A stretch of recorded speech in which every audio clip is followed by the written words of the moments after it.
السلام عليكم ورحمة الله وبركاته. ازيكم حبايبي؟ عاملين ايه؟ ان شاء الله تكونوا بخير. النهاردة جاي لكم فيديو جديد، يا رب يكون الفيديو سهل ويعجبكم.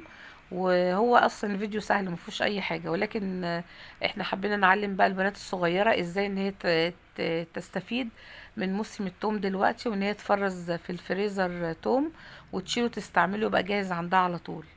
فالتوم بقى طالع الايام دي وطالع جميل جدا ورخيص قوي قوي. يعني التوم دوت ب5 جنيه، وفي اصغر منه باقل من كده ب4 جنيه، حاجه زي كده بيبقى يعني التوم طالع حلو قوي وطالع رخيص جدا. فربنا يديمها نعمه ان شاء الله كده. وهنا جبنا التوم بتاعنا، وزي ما انتم شايفين كده انا طبعا انا جايبه 7 كيلو، فانا نضفتهم في الطبق اهمت زي ما انتم شايفين كده، وسبت بس 4 روس كده ان انا اوريكم ازاي عملته. فهنا بشيل اول حاجة اللي هي الراس بتاعة التوم من فوق، اللي هي المفروض دي بيبقى فيها طينة او كده. انا طبعا بنضف الورق الناشف من بره، وبشيل الراس ديت، وبفتح التوم نصين. هو التوم كله بيبقى طري، يعني لحد الجزء اللي مقطوع دوت طري، ما عدا فيه من جوه ساق كده بتبقى ناشفة. بفتح كده وهي الساق الناشفة دي اللي انا بطلعها، لان مهما فرمتيها مش هتتفرم معاكي، هتبقى ناشفة في التوم ديت اهي. دي الرصاق اللي هي ناشفة، اللي انا بشيلها من التوم وبرميها اهي. شايفين انها ناشفة ازاي؟ ملهاش اي لازمة، دي باخدها وبرميها. بعمل كمان راس تانية عشان اوريكم، برضو بشيلها اهو زي ما انتوا شايفين الراس اللي بيبقى فيها الطينة.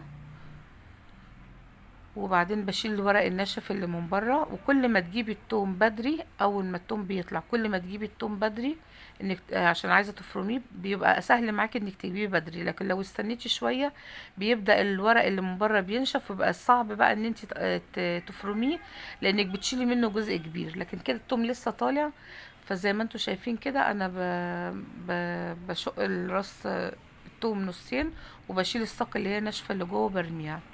وعندي في الكبة بتاعتي، بقطع التوم كده اهوت زي ما انتم شايفين، وبفرمه في الكبة. طبعا بتفرميه بالدرجة النعومية اللي انت عايزاها، وما بضيفش عليه اي حاجة خالص. ببدأ افرمه في الكبة وما بضيفش عليه اي حاجة خالص.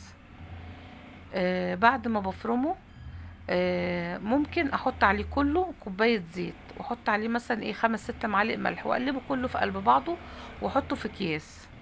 بس انا عامه ما بحبش ان انا احط عليه زيت كله وملح. انا بحط بس على الجزء اللي انا هستعمله. يعني انا زي ما انتم شايفين كده انا بفرمه اهو في الكبه، وبنعمه كويس قوي. وبعد كده بحطه في الصينيه، وما بحطش عليه لا ملح ولا زيت، وبحطه في اكياس وبحطه في الفريزر. الجزء بس اللي انا بستعمله، اللي انا هامله برطمان احطه في التلاجة من تحت استعمله على طول لحد ما يخلص واطلع كيس تاني. ده بس اللي انا بحط عليه الزيت وبحط عليه الملح وبقلبه فيه، علشان الملح مادة حافظة للثوم، والزيت ما بيخليش الثوم ان هو لونه يتغير، او يبقى يعني سلس كده وانا بطلعه من البرطمان. زي ما انتوا شايفين كده ما فيهوش اي اضافات وما فيهوش اي حاجة صعبة خالص. وطبعا احنا عارفين التوم ليه فوائد كتيرة قوي قوي قوي، وبيخش في النظام الغذائي لان في مادة مهمة جدا اللي هي مادة السيلينيوم، اللي هي بتسيح الدهون في الجسم. زي ما انتوا هنا شايفين اهو البرطمان دوت، هو ده اللي انا هستعمله احطه في التلاجة. ده اللي انا بضيف عليه الزيت بس، لكن الباقي ما بضيفش عليه زيت ولا اي حاجة خالص. ولازم عشان احطه في التلاجة اشيله في الفريزر او في التلاجة، ما ينفعش احطه اكياس زي ما هو كده، لازم احطه في كيس كبير تاني، واحطه في علبة محكمة الغلق. لازم العلبة تكون مقفولة كويس قوي قوي، لان لو سبت العلبة مش مقفولة او حطيه في اكياس كده، هتلاقي كل الاكل اللي عندك في الفريزر او في الديب فريزر كله بقى ريحته توم. فلازم التوم عشان لما اجي اشيله ما اشيلوش بكياسه زي ما هو كده، علشان ما يبقاش كل الاكل ريحته توم.